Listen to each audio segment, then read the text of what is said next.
Total Screen proudly presents their official podcast, On Screen, with your hosts, Tyson Gifford and William Rohrig.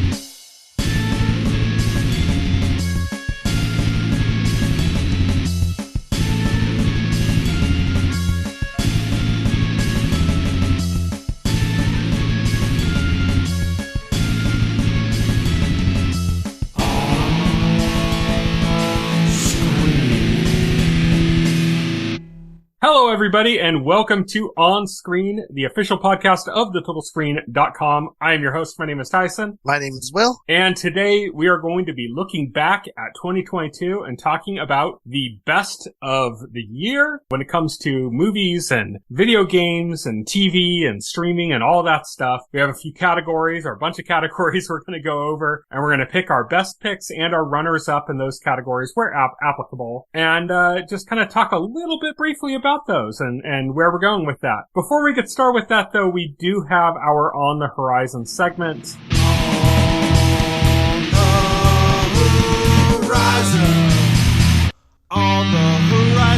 On the Horizon is, of course, where we talk about what's coming up in the next week or so, and we have to cover this just because we have stuff coming up. So first things first, Mayfair Witches is coming to AMC on Sunday, January 8th. This is going to possibly be linked to the new Interview with the Vampire series. All of Anne Rice's novels are linked kind of together. It's on the same network, so I'm guessing they're going to be kind of somewhat linked, but we don't really know the full extent of that. Then on Tuesday, January 10th, the 80th Golden Globe Awards is airing on NBC. On Thursday, January 12th, Velma is coming to HBO Max. This is the Scooby-Doo remake with Mindy Kaling, and it's more dark and mature in its handling, and apparently they don't have the rights to use Scooby-Doo, so it's just going to have the other characters in it. And then on January 13th, that's a Friday, on Amazon Prime, Hunters is returning for its second season. Hunters is kind of like The Boys, except instead of superheroes, it's a group that are trying to take down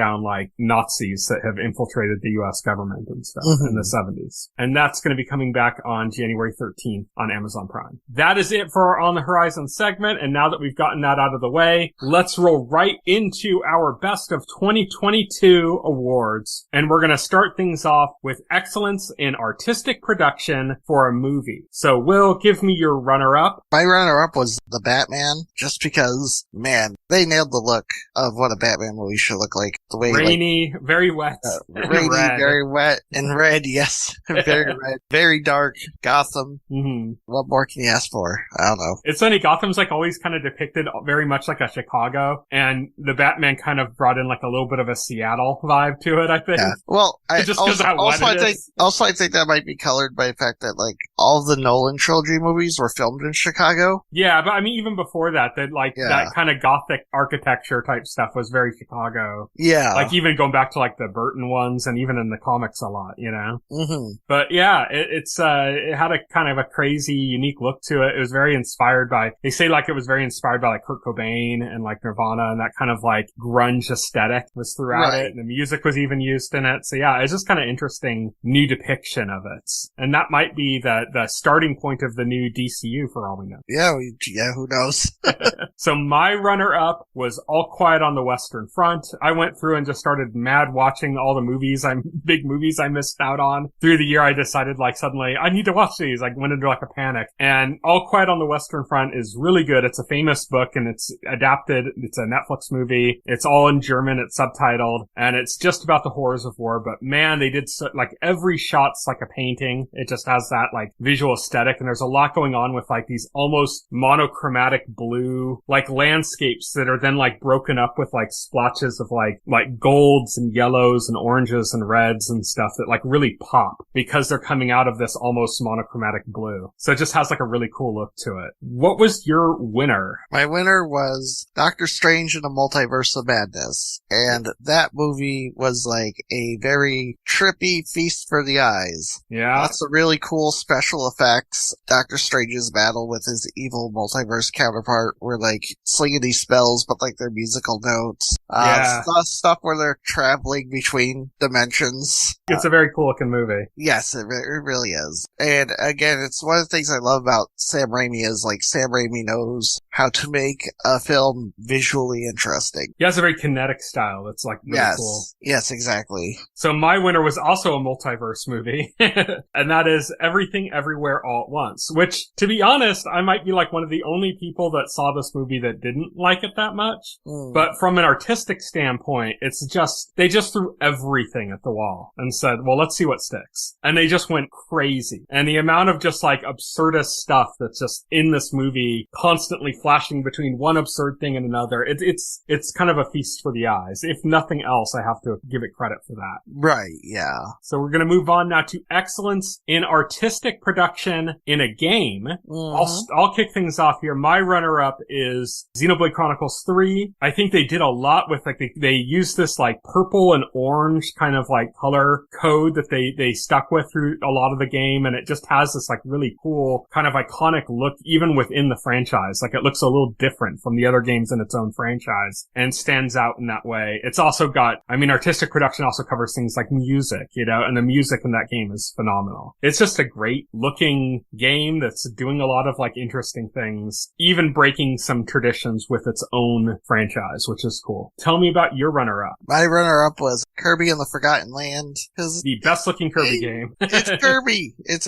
3D. It looks amazing. It's got that signature Nintendo panache to it where it's cute, but like it's stylistically, it's just top notch. They took the post-apocalyptic direction in a very cute style. Yes. So my winner this time is Bayonetta 3. I think that it just did a lot of kind of unique and fun things throughout the game. I think it's maybe my least favorite of the Bayonetta games, but it's the most ambitious. And it does some very like clever and funny and unique things. And there's a lot of like little stylistic touches that I really dig throughout the game. So gets artistic production, at least for me there. And what is your winner? My winner was Elden Ring. And oh my god, like this game is gorgeous from beginning to end. From when you first arrive in Limgrave, which is like this very serene open field with the background dotted with bright golden trees, to when you end up in Caelid, which is like this nightmare realm with a blood red sky, and everything is so oppressive, but it's beautiful in its own way. Everything, the entire game is just one visually arresting area after the other.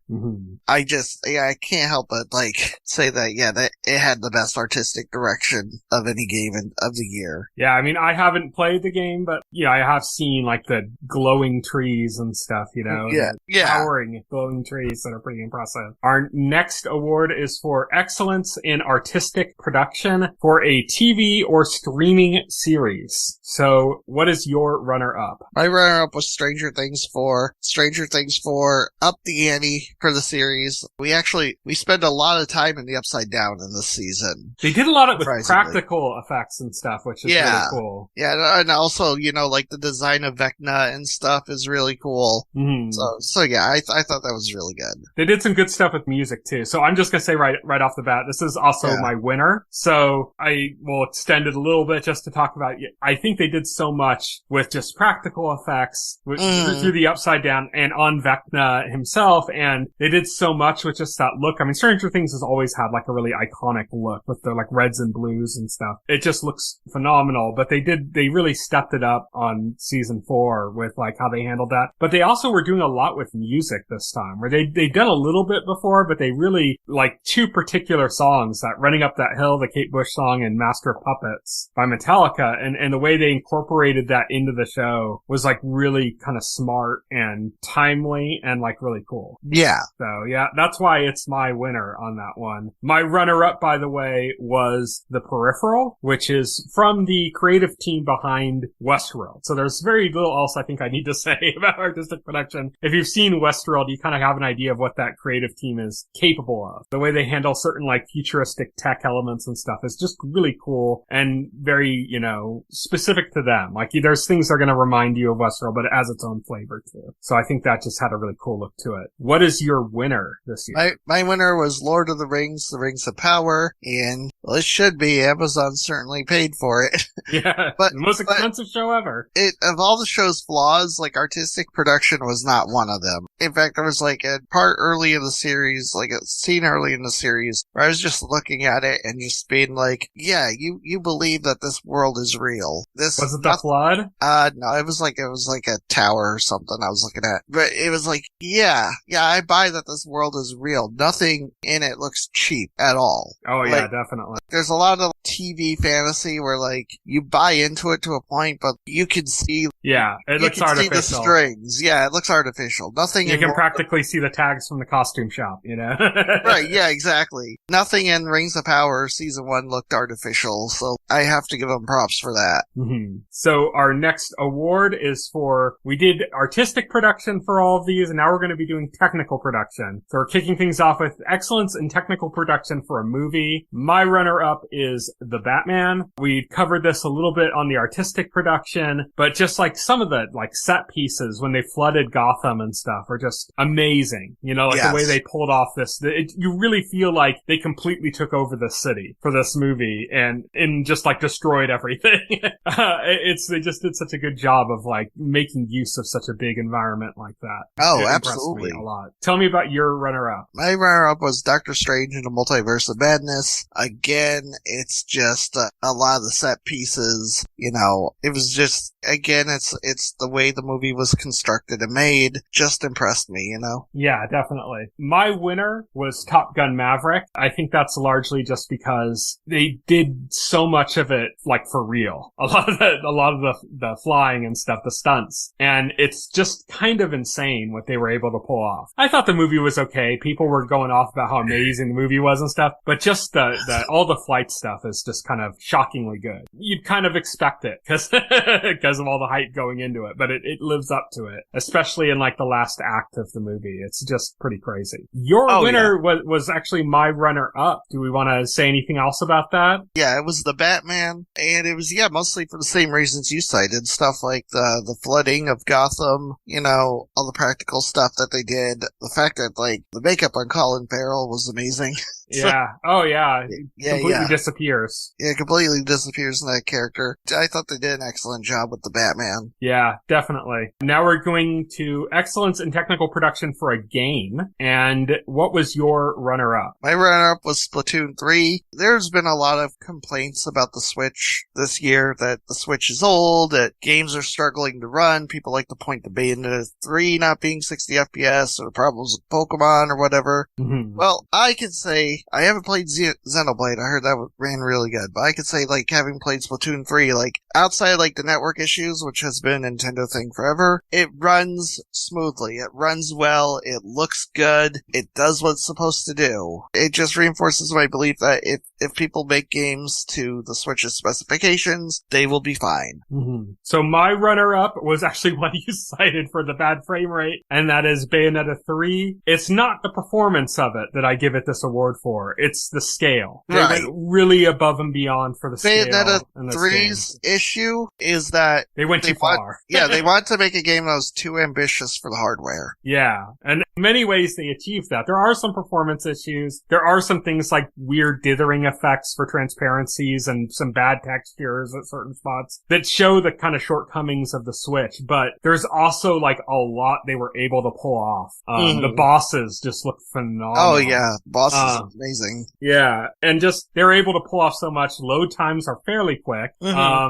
Everything seems to work pretty well. Even when the frame rates are bad, it's like it's bad for a platinum game. It's still pretty good. You know, it's still pretty good. It's just not up to snuff with like what you'd expect from like say Bayonetta 2 by comparison. I did experience dips here and there, but yeah, they were infrequent. I can say that. Mm-hmm. Yeah, definitely. Tell us about your winner. My winner was Elden Ring. Again, it's It's this massive open world game. Again, it runs smoothly at a consistent frame rate. Funny enough, open world games seem to be littered with bugs, and Elden Ring certainly isn't bug free, but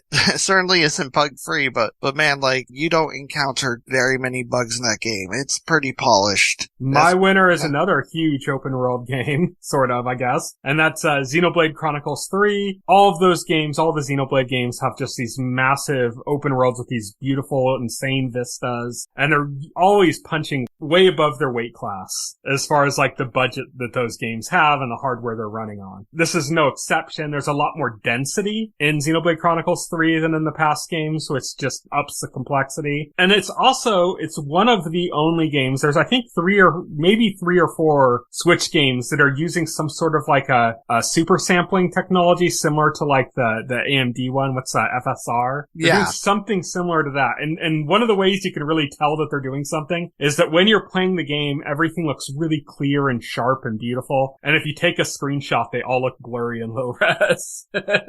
So there's something going on that's lost when you take a screenshot, but when you're seeing it in motion, it looks really stunning and beautiful. And they were able to pull that off, and it looks great. Now we're going to move on to excellence in technical production for a TV or streaming series. I'll start. My runner-up is House of the Dragon. House of the Dragon is, of the two big fantasy shows, is it's a smaller production than the other one. But funny to say that, considering it's still a huge production. Yeah, it's bigger than the original Game of Thrones, in fact. Yes. Oh, definitely. Yes. And we should say, like, we actually got the reverse of each other on this category. So just to save time, we'll just cover them both because this is my runner-up, but this is your winner. Yeah, this is my winner. So tell us a little bit about why this is your winner. It was my winner because everything seems to be like immaculate about this show, down to the costuming, to like the makeup they used on Paddy Considine's King Viserys. Like, especially in his last episode where half of his face is gone. It's reminiscent of like Two-Face in The Dark Knight, you know? It's like that level of like detail. So yeah, I thought they did an excellent job. Lord of the Rings also did an excellent job with it.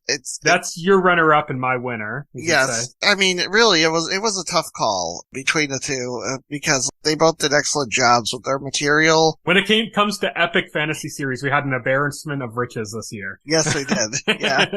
But yeah, Lord of the Rings of Power was my winner on that one. It's just, you can see the money they spent on that. It's massive. Just like the scale of things that, like I mentioned when we covered the show, and I mentioned a little bit earlier here, but there's like a flood scene where like you see Numenor getting flooded. It's just easily like modern feature film quality. Yes. It's insane. That one shot was probably, and it's only like maybe a minute or two, is probably more expensive visual effects wise than like the entire run of like Stranger Things 4, which had great special effects. Yeah, but exactly. That one shot was probably more expensive than all of it from, Stranger Things. It's just, you could see the price tag on it and the number of like huge studios that work on that, including Weta Digital, which ironically was created basically for Lord of the Rings, the movies. Yeah, it's insane what they were able to pull off. So expensive though. Oh yeah, 100%.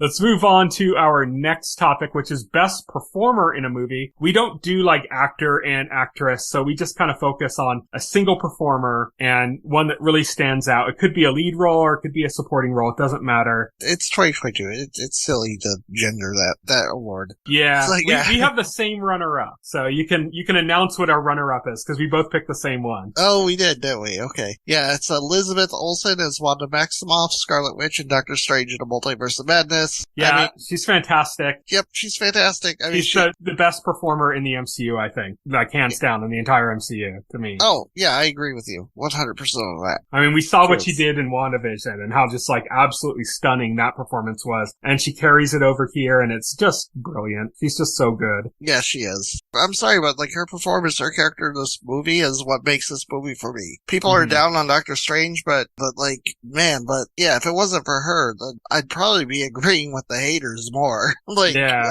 Tell us about your winner. My winner was Robert Pattinson as Bruce Wayne, Batman, and the Batman. You go into these things and you're kind of skeptical. Like, I knew before watching this movie that Robert Pattinson is somebody who actually has chops and isn't just like the guy from Twilight. Like, people want to... God, you gotta feel bad for how typecasted he was and how much of to struggle to get out of that shadow. Oh God, yeah, definitely. And he proves it. And the thing is, like, I think he's a better Batman than Bale. In many ways, yeah. I mean, I think Bale's probably a better actor overall, but like, in many ways, Pattinson kind of better reflects that kind of like, that characteristic of Batman of being just like very, I don't know, dark. that very dark sensibility to his character. I think he better like represents that. He's playing like a young Bruce Wayne who is completely withdrawn and lost hope and is only like living for his endless revenge. And totally tunnel vision too. Yeah. He can't see anything outside of his goals, you know? Right. My winner was actually in the Batman, but that's not what I'm giving him the award for. And that is Colin Farrell, who is the Penguin in the Batman, but he played a character that I am not going to even bother pronouncing the name of. It's a very Irish name with all sorts of symbols over letters that I don't understand.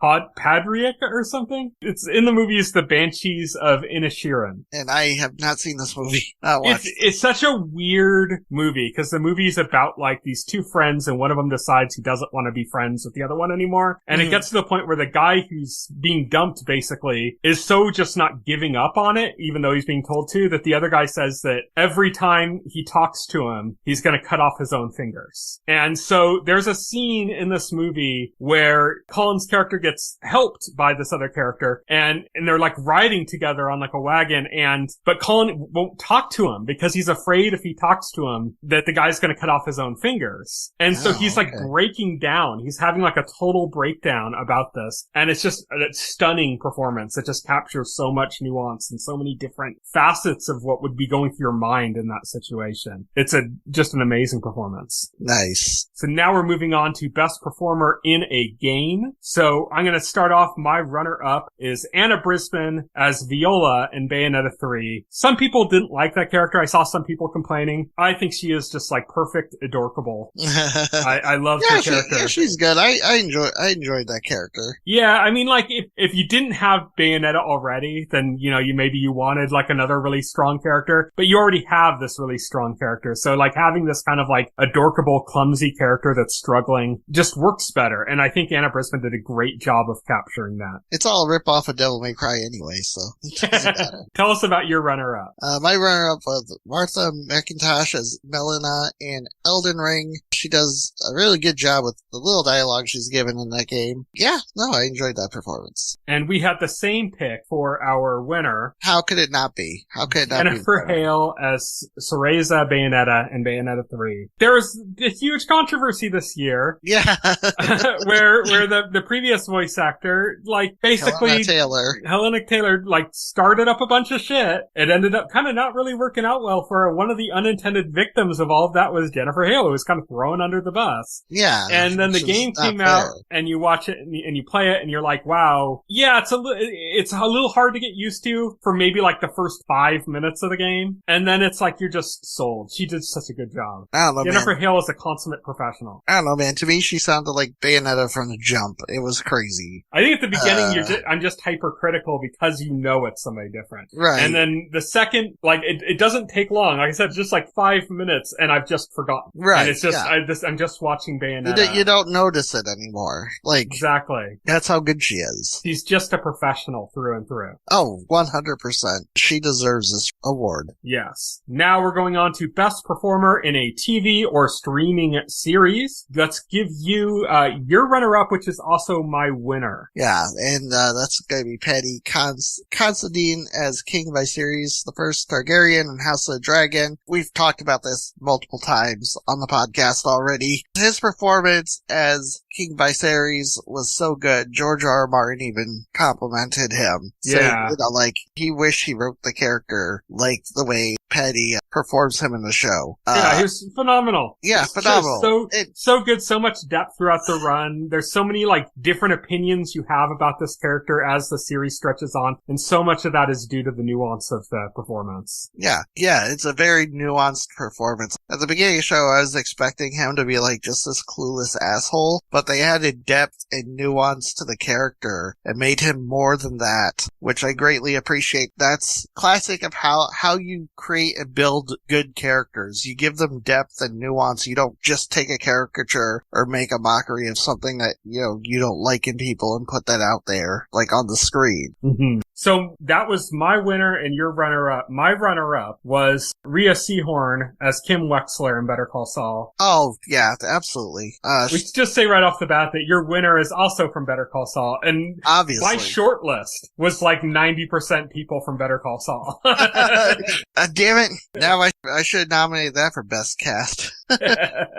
Because, yeah. It's amazing. Yeah, it's amazing. I mean, who else could it be other than the brilliant Bob Odenkirk, who played Jimmy McGill, Saul Goodman, and Gene Takovic, who, while they're all aliases of the same person, they're all disguises, and they all behave differently. And the way we see him navigate between these aliases, especially in the finale. The finale is brilliant, because we start the final episode as Gene Takovic, and then we see him slowly over the course of the episode turning back into Saul, and then by the end of it, he's just Jimmy again. Mm-hmm. And it's brilliantly done. Probably one of the best finales. Yeah, it's a phenomenal achievement, and the show as a whole. And honestly, you could have placed any of the top 10 billing actors in that series and that season, and I would have been like, okay, yeah, that works. Yeah, they were all so amazing, and they all worked so well off of each other too. In my mind, if Better Call Saul ended last year, Patty Considine would have taken it 100%. But man, Bob Odenkirk, it just edges it out. Sorry.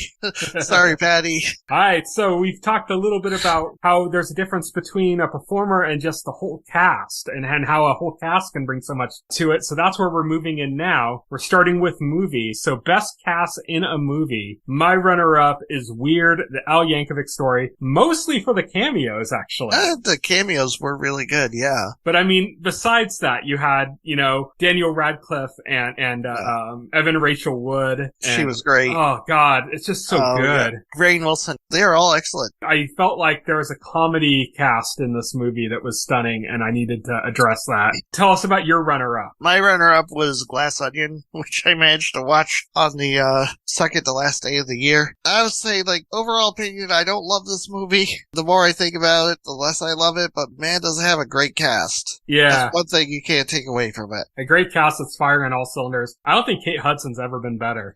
The more I think about the movie, the more I think about how deeply flawed it is, but that cast, really does some monumental work holding that movie up on their shoulders. They do most of the work of making that movie enjoyable. Mm-hmm. It's damn. So for my winner, I mentioned in Performer that my winner for this category was Colin Farrell in The Banshees of Inisherin. Well, that gets my award for the best cast in a movie as well, that movie. Not just Colin Farrell, but also Gleason, who he's acting across from. But also, God, I can't even think of his name right now. He was the guy in both the Eternals and the Batman. He was like the Joker in that one scene of Batman. Yeah, I know who you're talking about. Yeah. Phenomenal up-and-coming actor. Just knocked it out of the park job. Everybody in that movie did a great job. It's a really strong performance movie. So that took as my winner. I mentioned he's in the Batman, and that ties into your winner for best cast. The Batman. Yeah. And you got Robert Pattinson, Colin Farrell again. Yeah. You got some crossover with our... That's a crossover, Yeah, you got Zoe Kravitz, Paul Dano. Jeffrey Wright was excellent. There's Jim Gordon. Jeffrey Wright. Who was Falcone again? Falcone was... John Turturro. That's John right. Turturro, that's it.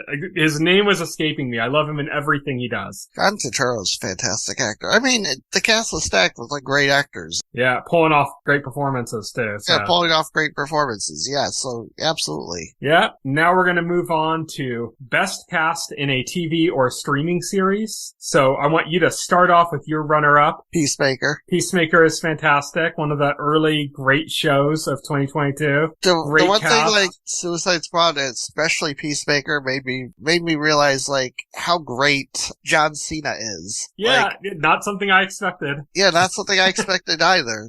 Wow. That's an achievement. My runner-up was House of the Dragon. We've mentioned a bunch here. Patty Considine did an amazing job. Also, I'm blanking again. The name of the second actress who portrayed Rhaenyra? Second actor who portrayed Rhaenyra. Yeah. Yeah.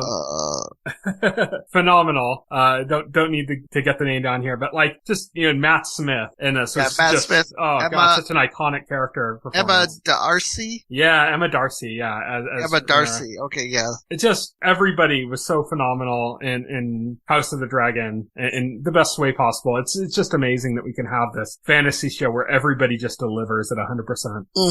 For sure. And our winner for this category for best cast in a TV or streaming series was the same for both of us. We picked the same one, and that is Better Call Saul. Yep. I mean, again, how could it not be? Like, for the same reason. My best performer category was like the entire top 10 billing actors were like in my short list. Well, Jesus, the season was like insane. Yeah. Like, yeah, I mean, the show overall, if I was nominating the entire show, they would be the winner, but man, just for this last season. Yeah. I don't know, it's such a good show. Kind of sad that it's over, but it's funny because like when I'm thinking about performers in the show, I'm instantly thinking about the end of the end of the season. So I'm thinking like, oh, Kim and Saul and like thinking about them and stuff. And then I'm like, you can't forget fucking Nacho died at the beginning of the season. Yeah, third episode. Freaking Lalo, Yeah, yeah. Howard Hamlin, like there's just everybody was so good in the show. And then of course,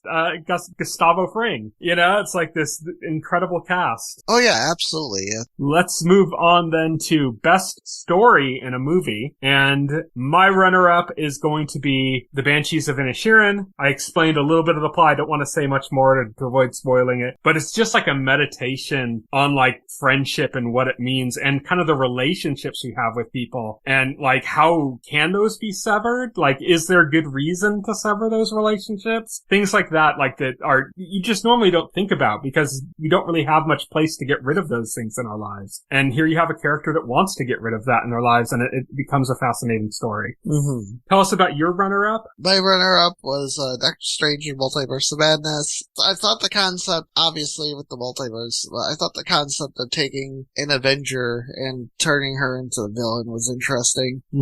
Yeah, I mean, it's a great movie. I saw it like 6 times, I think. My winner is something I saw just recently, and that is Barbarian. Yeah, and I don't want to give too many details because there's spoilers, but there's at least 2 major social commentaries happening in the movie and like 2 complete reset points that like just kind of completely upend your expectations.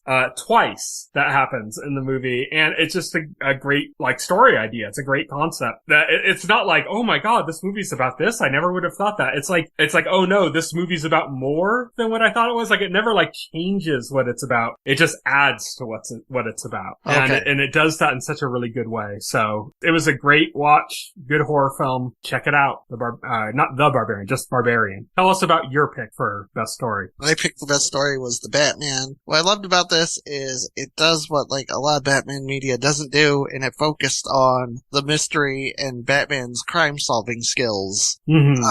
How the story twists as Batman and investigates more, he starts uncovering all this corruption from the past and all this involvement with Carmine Falcone and like his parents, and just really well done, I thought. It's interesting that like all of the different Batman movie series we've had have focused on like a different aspect of the character. Yeah. Like the first one was very much just the Batman, or not the Batman, but just Batman. That was the character it was focusing on, and the duality of the Batman with Bruce Wayne, the very basic kind of fundamental idea. The second one focused on like the Dark Knight, the idea of this like relentless kind of soldier vigilante, And then here we have Detective Comics, we have the detective of Detective Comics. Yes. And we get to see that play into it for like the first time in the movies, really. I mean, they didn't really ever touch too much on that in any of the other movies, so it was cool to kind of see that aspect of it. Oh, 100%. And now we're going on to best story in a game. Give me your runner-up. My runner-up was Bayonetta 3. I think the story, Year of the multiverse, baby. Yep, it's the year of the multiverse. It's the Bayonetta multiverse. We got all kinds of Bayonettas. We got Bayonettas, like, on skates. We got, like, Chinese Bayonettas. It's just, like, goofy, like, trash, but it's, like, the best kind of goofy trash. Like, I can't explain it. Like, it's just something you have to vibe with. I vibe with it. Yeah. So my runner-up for best story in a game was Triangle Strategy. There's a lot I don't like about Triangle Strategy. I think the experience system is really weak. You have to grind like crazy just to kind of keep up with things, and it's annoying. The main theme song with the vocals is just cheesy. But one thing that they really put their focus on was the story, and they nailed it. It's such a good story. You can make decisions throughout the story that feel meaningful. You have very different endings that you can fracture your party in very different ways, where you end up kind of like opposed to some of the people that you've been working with because of choices you make and stuff. And that affects the ending of the game in like a really meaningful way. It's a great story in that game from beginning to end. Nice. What is your winner for best story? My winner for best story is Elden Ring, and a lot of people say, what story? Like, yeah, there's no hour-long cutscenes explaining everything to you. We don't have a category for best lore, okay? Okay. Yes. The story is sussed out through lore and through reading item descriptions and through inference, but there's like some great stories in Elden Ring. There's the tragic story of Vike, who almost claimed the seat of the Elden Lord, but fell to madness before he could. And again, you gotta seek out these stories. Like, they're not really presented to you. Kind of a Metroid Prime experience. Yeah. Like collecting your lore, you know? Right, yeah, exactly. It's not presented to you, but I don't buy into the concept that doesn't count as, like, story or... Oh, it totally counts. Story isn't just plot. You know, plot is your direction for your story, like, moving forward with your character. But that's not all story is limited to. The plot is just one kind of story, you know? And, lore is definitely a type of story. Right, yeah. My pick for best story in a game is Xenoblade Chronicles 3. All of the Xenoblade Chronicles games have great stories. They're always very convoluted, but like in that beautiful way that you can't believe they're going that far. Like they go in a direction and you're like, wow, they're really just throwing everything at this. They're really just going all out. But there's like this kind of theme from the beginning of the games that I think I like more than where the story even actually ends up going, of like kind of child soldiers and this kind of like mercenary world kind of thing where these sides are fighting against each other. That's just really good and really well done. I had mentioned the kind of the visual aesthetic and how it differs from the other games, and even in the franchise, that all leads into it. It all adds atmosphere to that part of the story, and I think it just works phenomenally well. It's a really good story. Yeah, definitely. Now we're going to move on to best story in a TV or streaming series. I'll start off. My runner-up was Peacemaker. That was also your runner-up. Yeah, Peacemaker had a very fun story, you know, like, it's a very, Invasion of the Body Snatchers style science fiction story with crazy ass Peacemaker and like his group of government spook misfits being tasked to like stop it. And yeah, it was just very fun. It's clear James Gunn is very fond of that idea. Like, this is the third time he's did something like that. He's also just, James Gunn is in general is just really good at taking, you know, a dramatic story and making it comedic, or taking a comedy and adding lots of drama to it, you know, and like crossing those lines, those barriers to make things really meaningful. And like, I didn't think that I'd be like really feeling bad for Peacemaker and really feeling for his character and empathizing with him, but you really do. Amongst other characters, you know, it becomes a really big part of the draw of the series, is how connected you become to these characters that seem like characters you can't be connected to, but you do. I think it's phenomenal. Yeah, and I think you hit on the true brilliance of the show, really. Mm-hmm. Tell me, what was your winner? My winner was Sandman, Neil Gaiman. It was so good. Well, it's funny because, like, it's not one singular story for, like, the season. Like, it's kind of split into two halves, where the first half you have Morpheus. He's trying to recover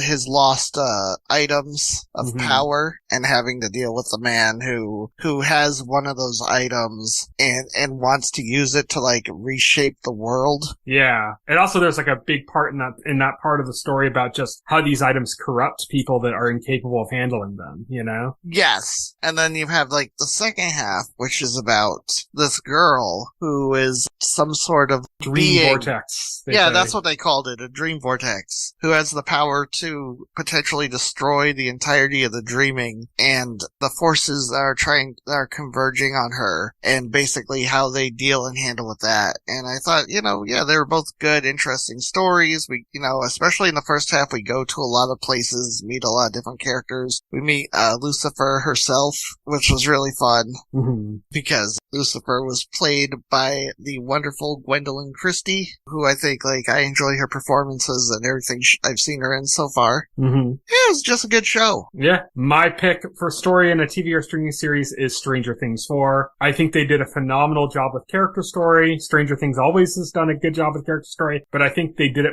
in a much more balanced way this season than previously. Some people complain oh, Jonathan didn't have a story. I'm like, he's a relatively minor character compared to so many of the other characters. I'm glad they didn't try to shoehorn in story for him, that was out of place. I think what was important is Max's story, Eleven's story, Mike's story, Will's story, Lucas's story, and all of those worked so well together, better than they did in seasons past. And I loved Vecna's story and how it tied into everything that's come before, in a really smart way that really gave a lot more personality to the Upside Down and the threat that the characters are facing as we go into season 5. It has me more excited than ever for Stranger Things. Nice. So now our next category is best gameplay loop or hook in a video game. I'll start off. My runner-up were the specialized boss fights in Bayonetta 3. Yeah, those were pretty fun. Those are pretty neat. Yeah, I'm specifically referring to not the main boss fights, but the boss fights that you do where it completely changes. Yeah, completely changes the gameplay mechanism. It doesn't play like Bayonetta anymore. It's it just completely changes how it does. There's a giant kaiju battle that's basically like a rock, paper, scissors game in a way. One of my favorites is there's a rhythm game battle that's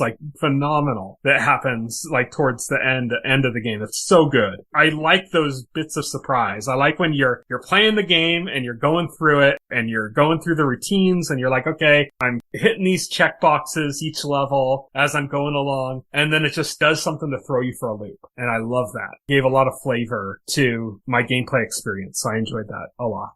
Tell us about your runner-up. My runner-up was the boss battles in Elden Ring. Let's face it, in Souls games, the star of the show are the boss battles. You spend all of your time outside of boss battles basically preparing for the boss battles, making sure you have the best weapons, you have the best armor, your character's properly leveled, you know the best strats going in, and then getting your ass whooped really hard, even after all that preparation, and just throwing yourself against that wall, learning the enemy's moves, learning the patterns, when to dodge, when you can safely get a hit in, until the point where you finally take them down, and it's so cathartic, and it's one of the biggest highs in the world. My winner is the battle system in Xenoblade Chronicles 3. The base battle system, the very basic underpinnings of that battle system, have gotten a little bit tired now. I mean, it's been in all 3 of the Xenoblade Chronicles games. It was in the DLC. It was in Xenoblade Chronicles X. It's kind of okay, you kind of get that now, and I kind of hope that they take a little bit of a different direction. But what they did differently here is that they just kept adding layer after layer after layer. It's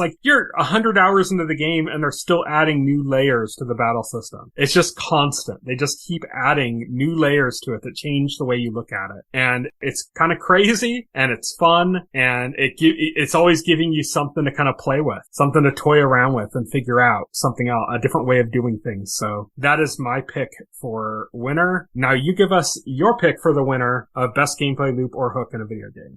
Best gameplay loop or hook, and I say hook because I played this game this year and it was incredibly addictive. It's Vampire Survivors. I didn't know how to say this, to word this. Getting stronger to overcome increasingly impossible odds. So Vampire Survivors is a very basic, simple game. There's no buttons for you to press during the game except for the movement button buttons. That's the only thing you can do with your character is move. Your character auto attacks. But what it is like you got these waves of enemies coming at you, and you've got about 30 minutes to survive a round. And as you get closer and closer to 30 minutes, the waves just get more and more to where you're just overwhelmed by enemies. And at the beginning of the game, you can probably make it about, I'd say about 13 or so minutes in, basically. Maybe less with the character with no power-ups. But you earn gold from your runs, and with that gold, you can buy permanent power-ups for your character. And there's also multiple characters with different abilities. You can also use gold to unlock more characters. And you just keep going into runs with more power, and then you find out that you can evolve your weapons into more powerful ones. And slowly but surely, you're lasting longer, and eventually play long enough and you get to a point where you're basically like an untouchable, invincible god. So it's quite literally a gameplay loop. Yes. And it's incredibly addictive, because it's frustrating at first because you feel like you can't get anywhere, but then once you start making progress, you start making more progress, like it sucks you in. Alright, so our next category is Best Protagonist. And so, give us your runner-up. My runner-up was Christopher Smith, aka Peacemaker, as portrayed by John Cena in Peacemaker. Yeah, I mean, this is a character that we've mentioned it before, but you go in kind of not necessarily really liking him, and then you come out the other end kind of understanding, why he is the way he is, understanding his immaturity, understanding the kindness that's underneath that, and better having kind of like the nuances of his character and being able to understand him as a character. So yeah, it's a great character. Great character arc. 100%. My runner-up is Wednesday Addams, as portrayed by Jenna Ortega in Wednesday. Jenna Ortega is Wednesday. Wow. She's just so good in the role. It's like insane. She was born to play this role. It's perfect, and it's the culmination of Jenna Ortega's like recently absolutely blossoming in the craziest way possible career that she's had like in the last like couple years. And this is kind of like the culmination of all of that coming together, where she's suddenly just been thrust into being a household name. Right. And she's just phenomenal in this role. Like, she's so good. And this is an example of a series where, like, the series itself is pretty good. It's not great. It's her that's great. You know what I mean? It's similar to, you watch The Witcher. The show's not great, but Henry Cavill's great, Mm-hmm. You watch House. The show's not great, but Hugh Laurie is great, Great. Right, yeah. It's kind of a similar thing here. I think the show's a little bit more tolerable than like The Witcher as a show, but there's parts that are definitely frustrating and annoying and stuff. But every moment Wednesday's on screen, you just don't care because it's Wednesday and she's being perfectly portrayed on screen, and it's awesome. Give us your winner. My winner is Jimmy McGill / Saul Goodman / Gene Takovic, as portrayed by Bob Odenkirk in Better Call Saul. Yeah, we covered this under your win for a performer too, but yeah, let's touch just a little bit more on the culmination of this role and how it started in Better Call Saul and has developed over 2 shows. Just a great character arc through 2 series. Oh yeah, fantastic character arc. What's interesting is Better Call Saul specifically doesn't touch much on the Saul Goodman years. We kind of skip right over that. We get to a point in the show, like, I love what they did with the last season, where we get to the point of the show where Howard is killed, Kim leaves Jimmy, and that's the end of Jimmy. And it's a hard turn. Yeah, it's a hard turn. It's like, that's the end of Jimmy. And we get the scene saying he's Saul now, and then we go straight to Gene. We don't spend a lot of time with Saul because we spent time with Saul in Breaking Bad, so that really wasn't necessary to explore in this series. Mm-hmm. But again, like, man, this season was the culmination of just like his transformation, then his de-transformation. Because again, we end the series, he returns to Jimmy. He finds his conscience at the end. And, he's in prison for a long time, but it's a more hopeful ending than like Breaking Bad, where we get the sense that like maybe he's on a better path now. Mm-hmm. So my winner for Best Protagonist was Teresa Bayonetta, as portrayed by Jennifer Hale in Bayonetta 3. She's just such a strong character, such a confident character, and when you're playing as her and you're pulling off off these amazing things, and then she ends it with a cutscene with some clever quip and just like a relentless drive to get her way in things it's all ties together in a really strong way. And I love using Bayonetta as a character in a game. It's a fantastic experience. Yeah. Wherever you're going to have a protagonist, you're going to have an antagonist. And so I'll kick things off with my runner-up for best antagonist, and that is Vecna /1/Henry Creel, as portrayed by Jamie Campbell Bower in Stranger Things 4. Oh, God. Easily.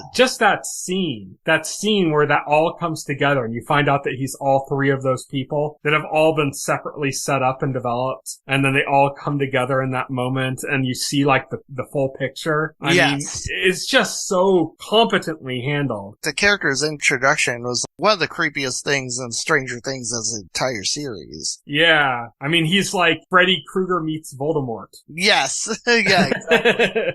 He's phenomenal. And I love the way everything came together on it. And I love that villain. I love that Stranger Things was always a really cool show for the characters, but the villain just kind of being this general idea of the Upside Down or the Mind Flayer, there was no charisma to it. There was no like real motivation to it. Right. The series always lacked a compelling villain. Even like the evil scientist guys wasn't that much of a compelling villain. So yeah, it's something the series always lacked, and with season 4, it finally got it. And it just got it in phenomenal levels. Like it just did it great, you know? Yeah, exactly. So give us your runner-up for best antagonist. My runner-up was Wanda Maximoff /Scarlet Witch, as portrayed by Elizabeth Olsen in Doctor Strange. Queen Elizabeth Olsen. Queen Elizabeth Olsen, yes. Yeah. I mean, I think we said enough about this. I mean, she really sold this idea of a damaged Wanda who just wants to have a happy family. And because of circumstances, you know, she can't have that, but she's desperate to get that, even to a point where like she lets those desires corrupt her. Even, I know it's the Darkhold, but the Darkhold feeds on your desires. She lets those desires corrupt her, and it leads her to do absolutely horrendous things. And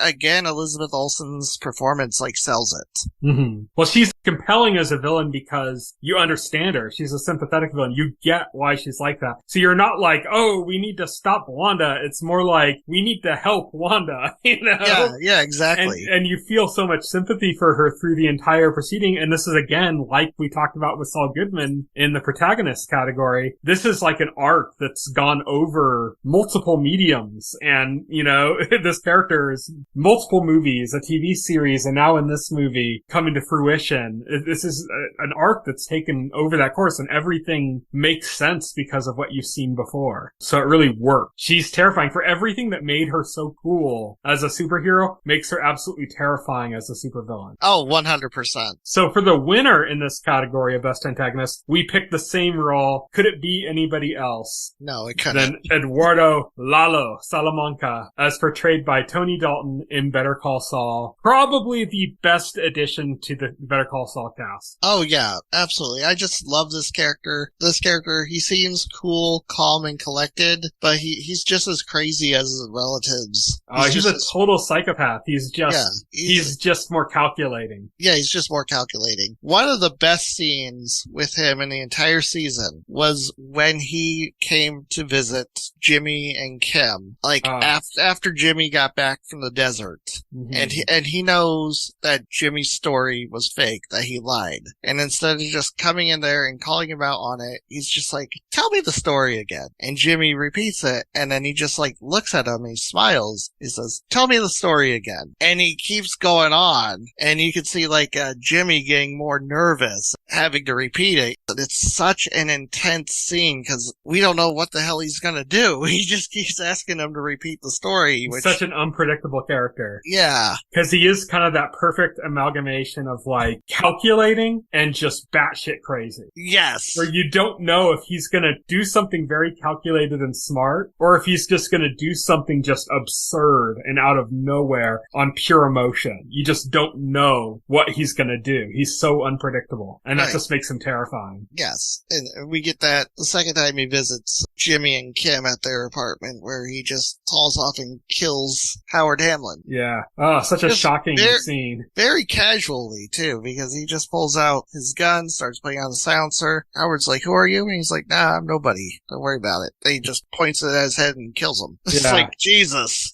Just very nonchalant, just does not care at all. Like, is completely unfazed. Yeah. There's no trouble to him. It's not something he cares about, that he's gonna have to deal with this as a problem. There's no second thought. There's no, like, weighing the consequence. It just does it. Yeah, it just does it. Yeah, exactly. Our next category is Best Platform of the Year. This is covering video game consoles, streaming services, TV channels. It could be movie theaters as a general concept, if we wanted it to be. This is what is the platform that excelled the most in this year. Before, we used to kind of cover this more as like under separate categories, but we combined it all this year. I'm going to start. My runner-up was HBO Max, which I think did a pretty good job as a streaming service this year before turning into a nightmare hellscape for its foreseeable future. Yes. As you reported, as David Zaslav has taken over the industry, this is probably the last year I'm going to be putting HBO Max as around in this category. Yeah, it does have a bright future. Also, it's getting rebranded, so yeah, it's heading in a kind of scary direction, but it's they at least had that one final year of great content. So that was my runner-up. Your runner-up is the same as my winner. I'll let you announce that. Netflix. Netflix is just... They had to... They're so often the king, right? You know, they're... Yeah. Stranger Things Wednesday and just countless other, like, little things here and there. Edge Runners. Yep. Cyberpunk Edge Runners on there. Sandman. It's just so much. Good. It's insane the amount of content they put out. It's just... There's always something. 100%. Absolutely. And then your winner this year breaks away from the streaming service category that the rest of our ones are in. Tell us about that. I picked the Nintendo Switch because, let's face it, Nintendo Switch had a great year. It started the year with Pokemon Legends Arceus, which was the best Pokemon game of the year.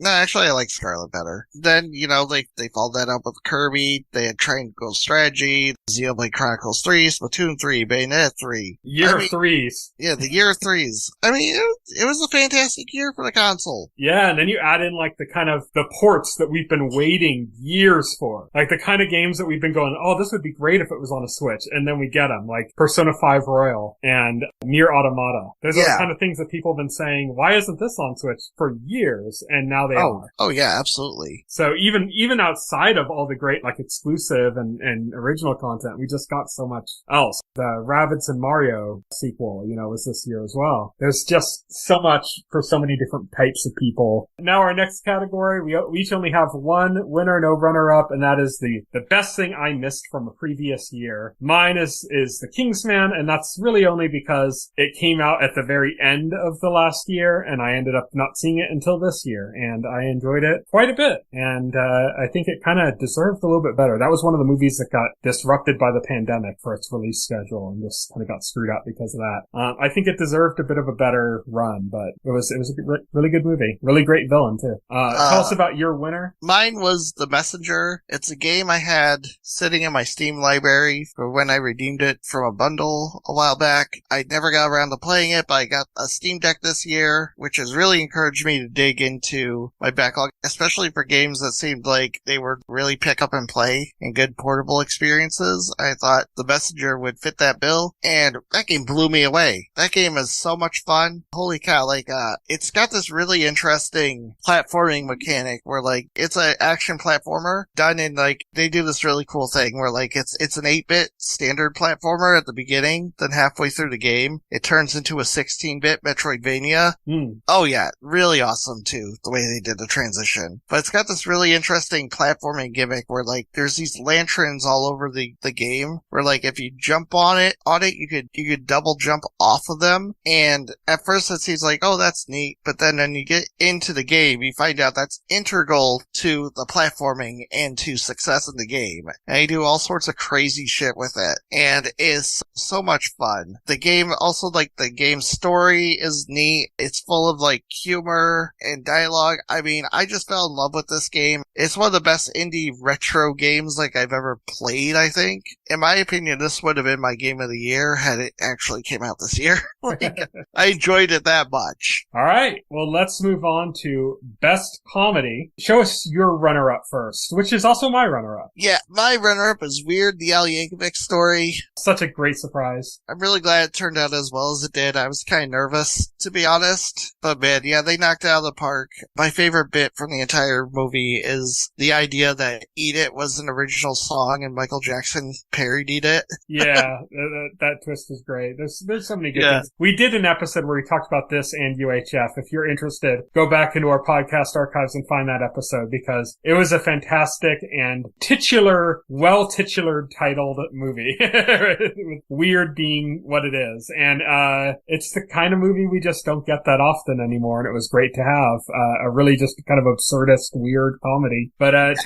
Tell us your winner for Best Comedy. My winner was Peacemaker. Peacemaker is phenomenal. Oh God, that was one of the funniest shows I've seen all year. And most of it was the dialogue. Yeah. You know, like, James Gunn has like a real knack for writing really heavily comedic dialogue. And Vigilante was like a fucking great character. Oh yeah, such a great character. We used to have a category called like most interesting character, and he might have made my you talk about the dramatic moments in Peacemaker, right? And there was no moment more dramatic than after Peacemaker killed his father. And he has to deal with that realization. And you know, he's crying, he's in sorrow, and like Vigilante just said, dude, do you think now's the time to be working on your face muscles? Like, which itself is a great callback, yeah. Yeah. He's crying, asshole.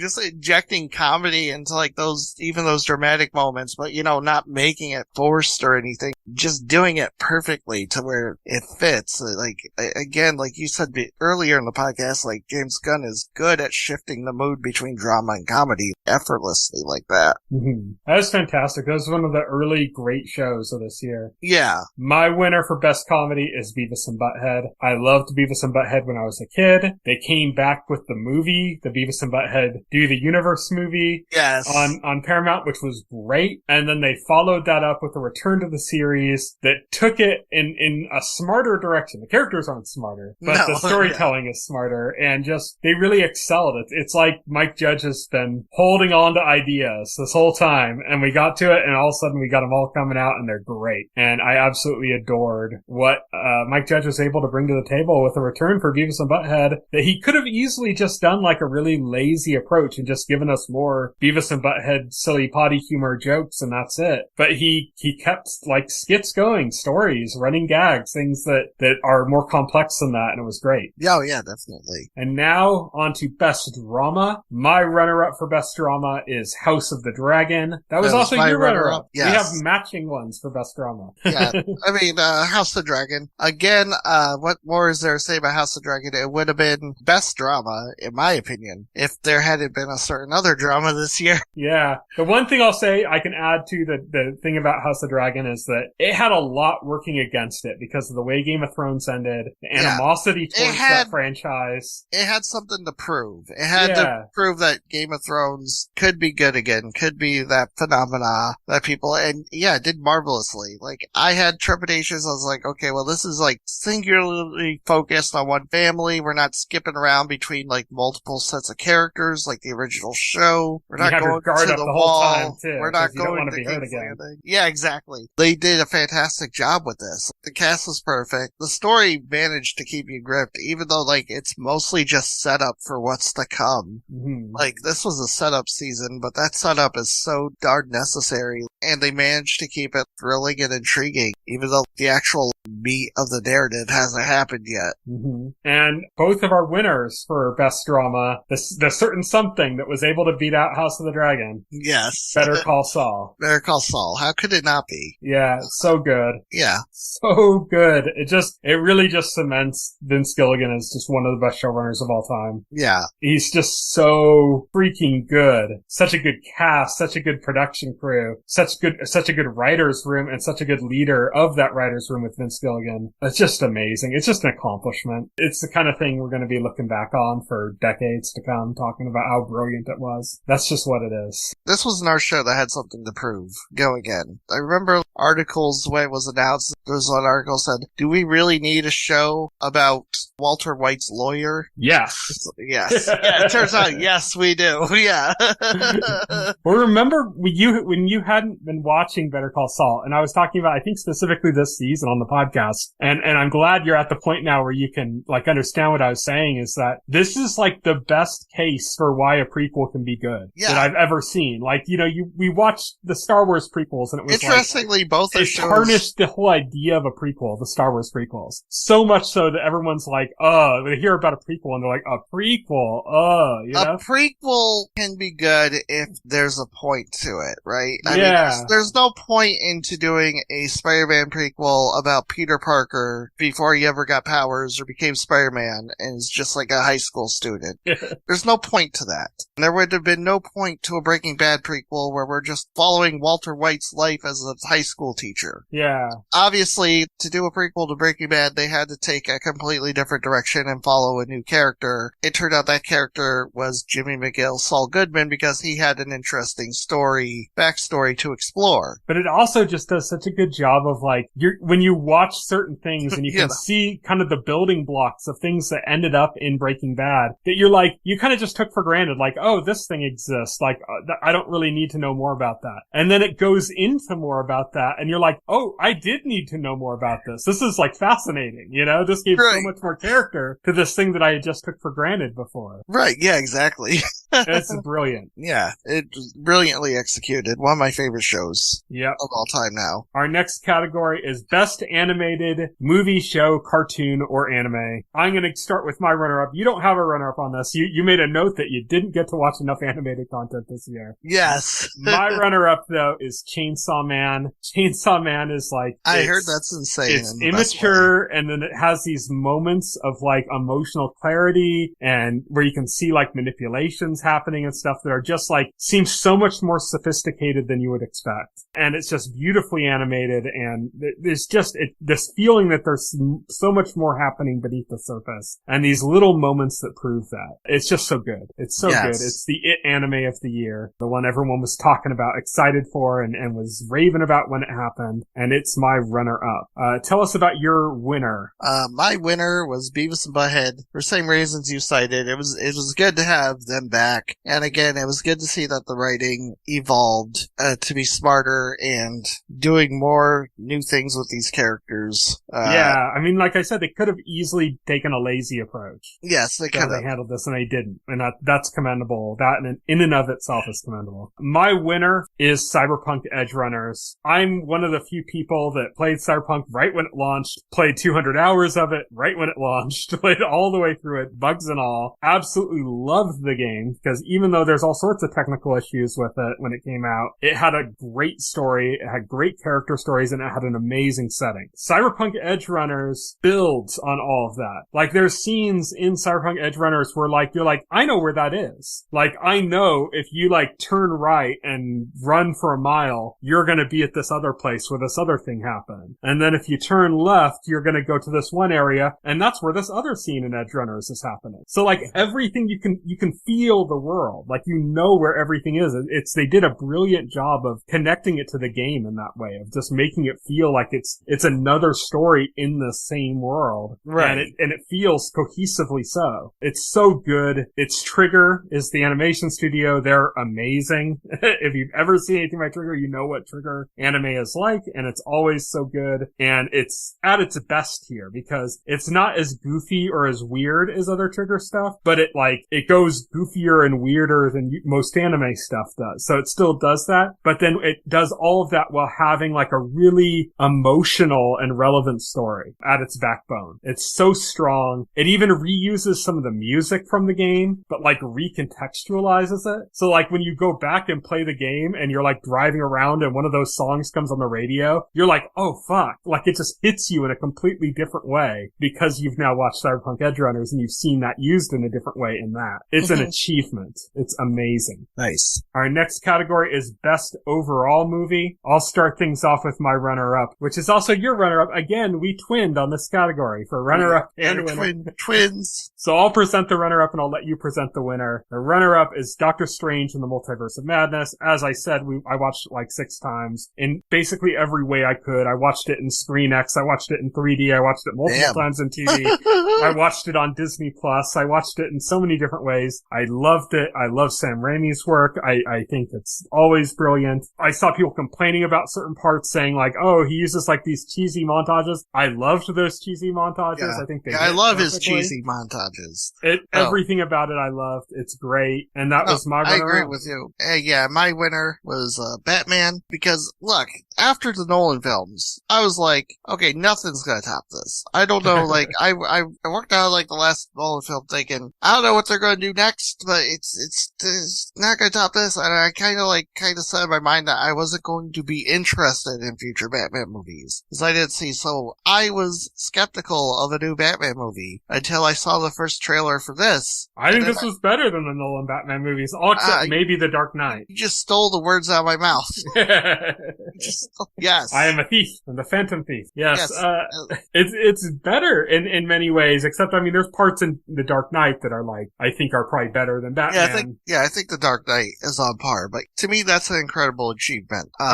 They did the impossible with this. I'm looking forward to the sequel. I'm looking forward to more of this Batman. Looking forward to the Penguin series. They're talking about, like, rebooting a new Batman for DCEU. I don't know what they could do with another reboot of this franchise. I honestly think they should just use this as the starting point of the new DCEU. Yeah, like, really. Because it's just so good, and it's a good building point. It's got so much style to it that you could really, like, tonally build from, you know, on top of that. And it was disconnected from the rest of the DCU stuff that was coming out at the time, so it doesn't have that baggage. So it'd be a really good starting point to have them go like, actually, instead of starting fresh, we're going to use this as the basis for where we're going to start. Mm-hmm. I think that would be the best way because it's so good. It just works so well, and I can't wait to see more. And they don't only have other movies coming, but they have the Penguin series and stuff. I'm excited for all that. Spin-offs, yeah. Next up, we have Best Overall Game, and my runner-up was Bayonetta 3, which I didn't play too many games this year. You know, I'm primarily a Switch owner. I got a gaming PC now, but it was at the very end of the year, so it didn't really affect anything. So my games are going to be Switch games only. And I had 2 Switch games that hit it out of the park for me. Another one that was really good too that I was considering, but Bayonetta 3 is my runner-up. My runner-up was Vampire Survivors. Like I said, I also didn't play like a lot of games, or at least a lot of games that came out this year. I played like... It's hard to play a lot of games because they take a lot of time. Yeah, they do. I played Pokemon Legends, Arceus, which, looking back, I probably got nominated for some of these, but I completely forgot about that game when I was writing. I'm going to be honest. No, I think you made the right choice. That's just me being a Pokemon hater. And then, like, Pokemon Scarlet, I really do enjoy, but I feel like its technical issues held it back from being, like, best. Mm-hmm. I can't do that. And so, out of everything I played, I think, like, my runner-up was Vampire Survivors. That game grabbed me and hooked me to the point where, like, I completed, like, all the content. And then you want to talk a little bit about your winner? My winner is Xenoblade Chronicles 3. I've already brought it up a bunch of times, but it managed to... I was so skeptical about this game going into it because I'm a huge Xenoblade Chronicles fan, as I've mentioned, but they introduced this as like this kind of weird crossover game that tied into the other two, and I was like, oh, I usually don't like those kind of games unless it feels more natural, and it didn't look like that. I was like, oh no, this is going to be like Fire Emblem Heroes, but with Xenoblade Chronicles. You know, I was like, I had every fear running through my head about how this is going to be. Ended up maybe having the best story of the entire franchise, easily having the best style of the entire franchise, did amazing cool stuff with the gameplay system. The world is great, much better than 2. I don't know if I like it as much as the world in 1, but it's so good. It just kind of surprised me on like almost every level. Yeah, my winner was Elden Ring for all the reasons I've stated in this podcast. I don't need to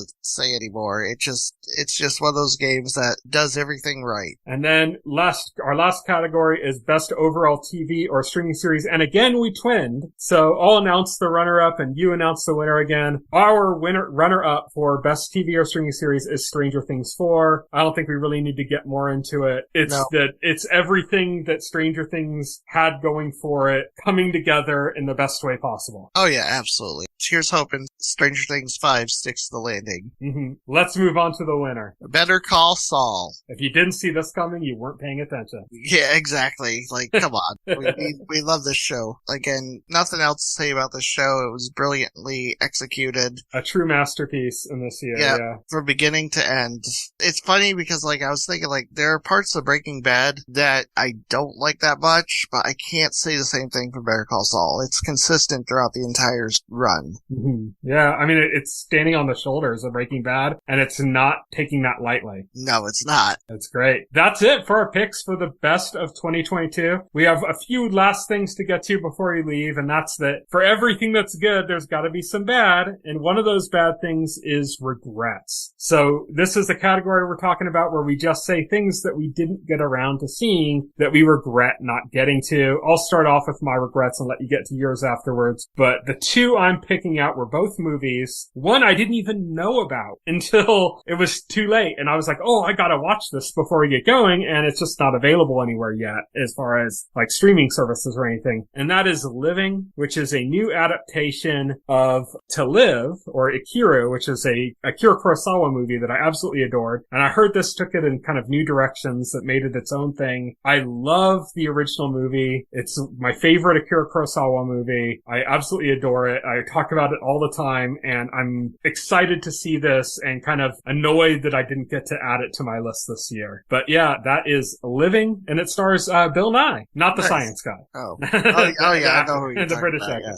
Yeah. And the other regret I have is Bones and All. We've talked about this on the show. We mentioned the trailer and stuff. I really wanted to see this movie, but when it came out, I was having a few difficulties in my life. I was having some sleeping issues and stuff, and I just basically chose my own health over going to see Bones and All. Yeah, and that's fair. I didn't get to see it, and I can't wait till I finally get to see it, but I'm annoyed that I didn't get to add it to any of my categories this year. My regrets were Andor. I heard that this was a legitimately great show. I wanted to watch it, but I prioritized doing a full watch through Better Call Saul and Breaking Bad at the same time. You made the right choice. Yeah, that took up most of my time, so couldn't get around to Andor. And similarly, God of War Ragnarok. It was just a matter of finding the time. Also, like, the last half of this year was stacked, man. Also finding money in my budget to, like, buy the game in the first place, because, like, I couldn't. I hear it's, like, one of the best games of the year. I would have loved to play it, but maybe for next year. Yeah, the last half of this year was stacked. Yes, it was. There's just so much. It's like, it's impossible to get to everything. Now we're past regrets, and our next area is disappointments. These are things that we watched that we were either excited for, or that we had moderate hopes for at the very least, and were horribly let down and disappointed. I'll go with mine first again. First up, Black Adam. To be honest, I didn't expect a lot out of Black Adam, and it still failed to even come close to my expectations. It was crap. Oh, and damn. it makes me sad that this is the last appearance of Henry Cavill. This is just like, has Rock Ego Project written all over it and like nothing else. It is just crap. It is probably the worst movie I've seen all year. Another movie I saw that I was horribly disappointed by was White Noise. I watched the trailer for it. I thought, wow, this looks really cool. It's got this weird like 70s/80s aesthetic. Adam Driver, this kind of nuclear disaster background story. It's like an okay movie, but it's just the most interesting part is what's covered in the trailer, and that's probably less than 20 minutes of the movie. Oh, yeah. And it's right in the middle, and then it comes back from that, and it's just dull. And that's its gravest sin, is it's just boring. Right. And then my last major disappointment is Willow. I was a huge fan of the Willow movie. It was like my favorite old fantasy, my favorite pre-Lord of the Rings fantasy thing was Willow. I loved Willow. I used to talk about it with my friends in high school. We used to make jokes about it all the time. I'd watch it every time it was on TV again. I loved Val Kilmer in it. I loved Warwick Davis in it. I loved the whole movie. Everything about it. I was so excited about them doing a TV series for it. I was nervous that it wouldn't be great. It ended up being, and the best word I can use for this, and I will credit Alex from the, who's been on this show before, or at least on our old show, I think, from the Game Witness Discord, used this as a term to refer to like the newer Star Wars movies and stuff, where he just called it content. Like, it's not even like it's new movies, it's just content. It's just there. And it's not really interesting. It doesn't do anything new. It exists to fill space on a streaming service. Yeah. And get people to say, I remember that, I'll subscribe. So I haven't finished this season of Willow. I've watched about, I think, 4 episodes of it, but I just couldn't get myself motivated to watch anymore because it became very clear that this was just content. Yeah. My disappointments was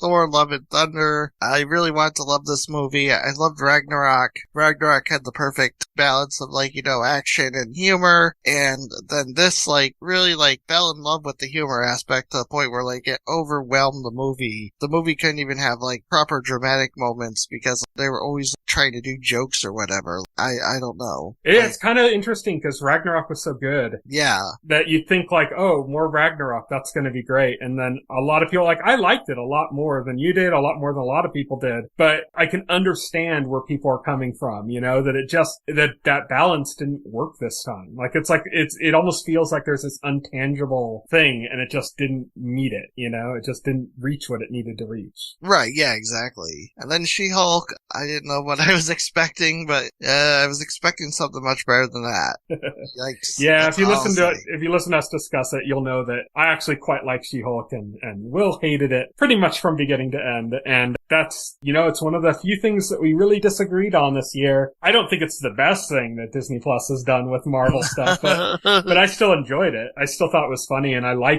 really into meta humor, so I liked all that stuff and how it worked, whereas I think that was more grating to you. But yeah, it was a divisive year for MCU, I think. Yes, it was.